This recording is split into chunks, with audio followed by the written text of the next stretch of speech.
warahmatullahi wabarakatuh. Halo teman-teman semua. Perkenalkan, saya Rizkia Perdanawangi, mahasiswa Sarjana Terapan Kebidanan RPL kelas C di Poltekkes Kemenkes Surabaya. Nah, pada kesempatan kali ini saya akan menyajikan video tentang alat reproduksi pada wanita dan pria. Sebelumnya saya jelaskan dulu ya, alat reproduksi itu apa. Jadi alat reproduksi adalah organ-organ dalam tubuh kita yang memiliki peranan dalam menghasilkan hormon, kemudian mengatur kesuburan, dan juga sebagai alat untuk aktivitas seksual.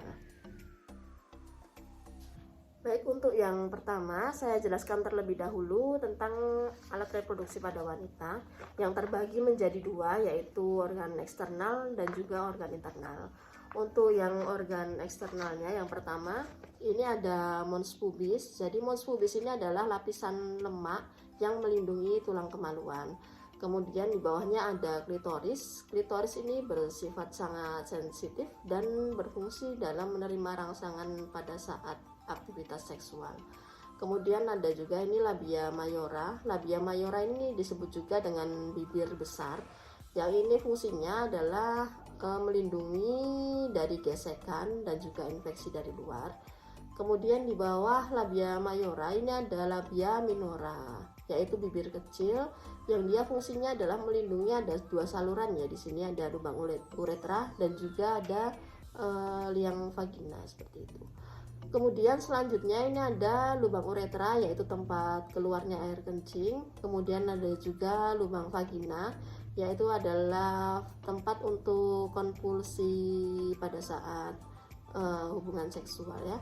Kemudian juga sebagai tempat keluarnya darah haid, tempat keluarnya janin saat dilahirkan seperti itu. Kemudian kita lanjutkan ke organ yang internal ya. Kemudian yang selanjutnya adalah organ internal pada alat reproduksi wanita. Ini yang pertama adalah vagina. Vagina ini merupakan tempat untuk keluarnya darah haid, keluarnya janin pada saat persalinan, dan juga untuk tempat konvulsi penis saat berhubungan seksual. Kemudian di atasnya ini ada serviks atau kita sebut juga dengan leher rahim. Jadi ini adalah organ yang menghubungkan antara vagina dengan rahim. Ini ada saluran kecil di tengah-tengahnya sebagai jalan masuknya sperma, jalan keluarnya darah haid seperti itu. Dan juga ini berfungsi menghasilkan lendir untuk mempermudah jalan masuknya sperma ke dalam rahim. Kemudian ini ada rahim atau disebut juga uterus. Ini adalah tempat untuk perkembangan janin pada saat masa kehamilan.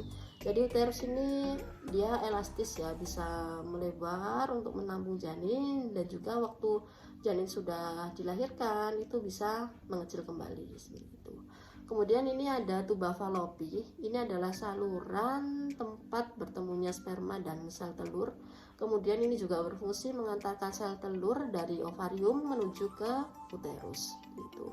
Kemudian saya lanjutkan, ini adalah ovarium. Jadi ovarium ini adalah organ yang berfungsi untuk menghasilkan sel telur. Selain itu juga menghasilkan hormon-hormon seperti hormon estrogen dan progesteron. Jadi demikian organ-organ reproduksi wanita. Selanjutnya saya lanjutkan ke organ-organ untuk reproduksi pada pria. Baik, saya lanjutkan untuk alat reproduksi pada pria ya. Ini yang pertama dulu. Ini ada penis. Jadi penis ini adalah organ eksternal tempat pembuangan urin dan air mani. Kemudian ini berfungsi juga sebagai alat konvulsi ke dalam vagina pada saat aktivitas seksual. Kemudian yang kedua ini ada skrotum. Jadi skrotum ini adalah kulit tebal yang berisi testis.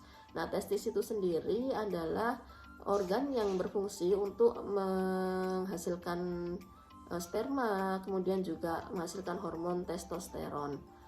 Kemudian di atasnya testis ini ada epididymis ya ini. Nah, epididymis ini sendiri adalah tempat untuk mematangkan sperma dan juga menampung sperma sementara ya. Kemudian ada saluran ini namanya adalah vas deferens ini. Vas deferens ini fungsinya adalah membawa sperma yang sudah matang dari epididymis ini menuju ke saluran uretra. Nah, sebelum ke saluran uretra ini masuk ke, ini ada vesicula seminalis ya. Jadi ini fungsinya adalah untuk memberikan cairan yang dapat berfungsi sebagai energi untuk sperma. Kemudian ini ada juga kelenjar prostat. Ini fungsinya adalah menghasilkan cairan juga agar memudahkan pergerakan dari sperma. Kemudian ini ada juga kelenjar burbouretral atau disebut juga kelenjar Koper. Ini fungsinya adalah menghasilkan pelumas untuk sperma dan juga untuk menetralisir urin yang bersifat asam. Kemudian yang selanjutnya ada saluran uretra. Ini fungsinya adalah dalam pengeluaran air kencing dan juga sperma. Nah, baik teman-teman sekalian, demikian sedikit penjelasan tentang alat reproduksi pada wanita dan pria. Sampai jumpa lagi di video-video tugas kuliah saya berikutnya. Wassalamualaikum warahmatullahi wabarakatuh.